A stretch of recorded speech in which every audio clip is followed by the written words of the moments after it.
विद्यार्थ्यांमध्ये आत्मीयता निर्माण करणे, त्यांना उद्योगविश्वाची ओळख करून देणे आणि जिल्ह्यात रोजगार निर्मिती करणे हे आपल्या सर्वांचे ध्येय असले पाहिजे, असे मत जिल्हा परिषदेचे मुख्य कार्यकारी अधिकारी विकास मीना यांनी व्यक्त केले.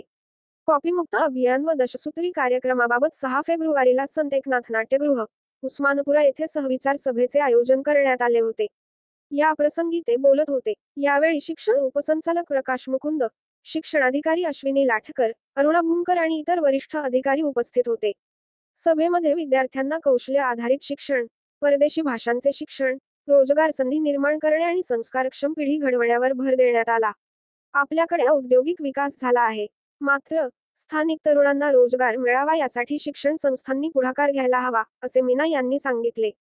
शाळा आणि महाविद्यालयांच्या विद्यार्थ्यांना स्थानिक उद्योग व कंपन्यांच्या भेटी घडवून आणल्यास त्यांच्या ज्ञानात भर पडेल आणि त्यांना भविष्यातील करिअरसाठी दिशा मिळेल.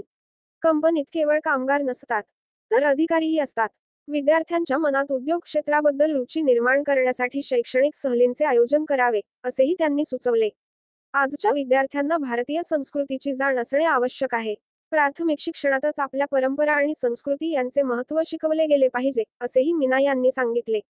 सभेत विद्यार्थ्यांना आधुनिक शिक्षण देण्यासाठी दशसूत्री कार्यक्रमावर भर देण्यात आला.